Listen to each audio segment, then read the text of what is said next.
The great thing about coaching the skill positions, especially at this level, the mentality is the same, the position's different. You're still coaching 18 to 22-year-old kids, so you're still going to hold them to the same standards regardless of what position you're in. The transition's really been easy. Has anybody stuck out to you this spring the most too?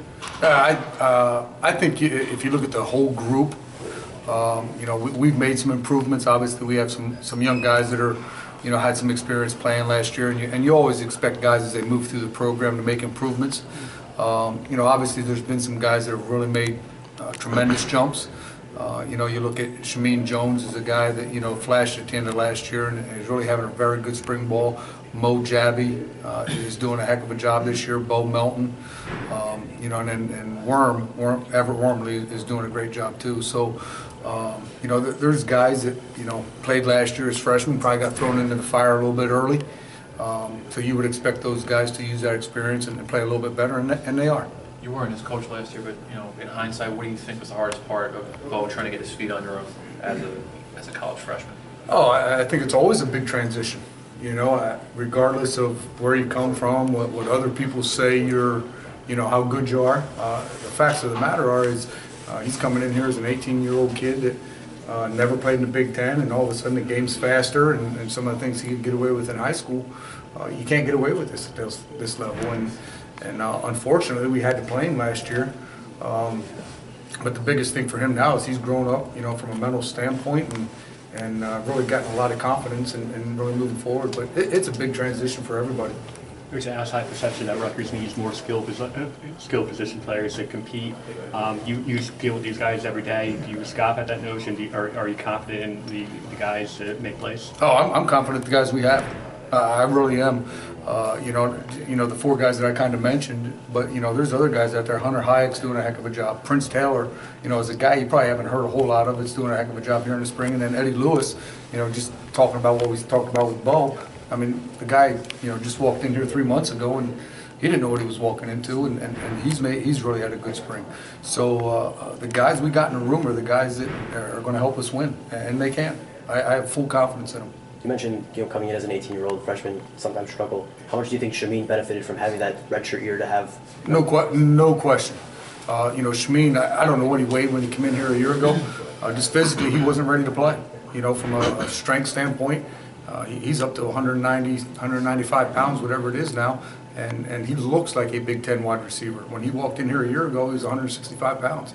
So, when you're looking at guys coming in as true freshmen, are they physically ready to play? A lot of them aren't. You want to redshirt them.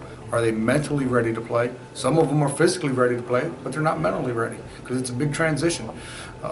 So for Shameen, I mean, it was a great year for him just to learn, build his body, and become stronger mentally. How big of an impact do you feel like he can make on the field? Because obviously it's an adjustment to playing practice going on in a game. Just how much impact do you think he can make? Well, I think by the way he's been practicing, okay, he's going to make that transition easy. Yeah, it's a big adjustment, but if you do it in practice, pretty good chance it's going to show up on Saturdays and games. How much does a prep year for a guy like Eddie Lewis benefit him?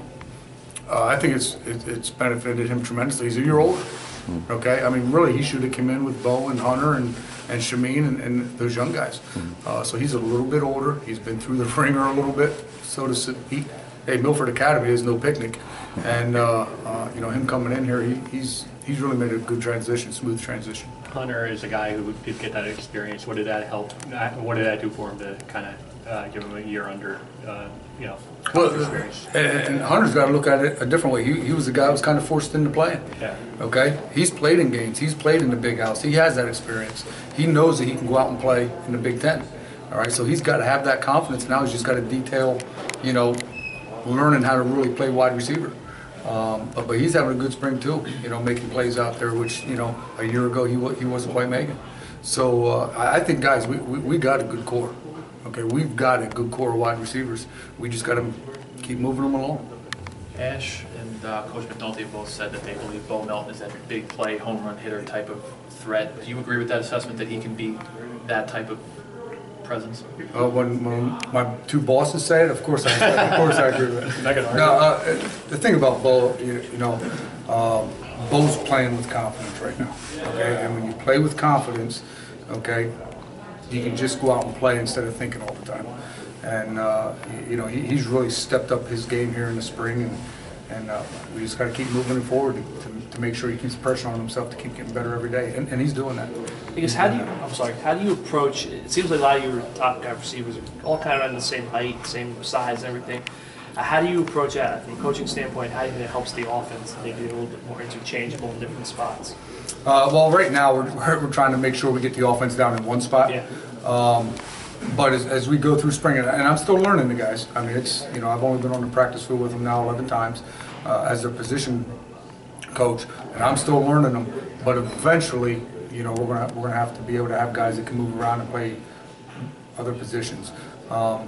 And they're all talented enough to do it. We just got to figure out who can do it, you know, mentally and handle it mentally. I have a question. Yes. When Brandon Marshall was here, did you see if he had any eligibility? Yeah. I'll tell you a different story about that one off the record. Okay.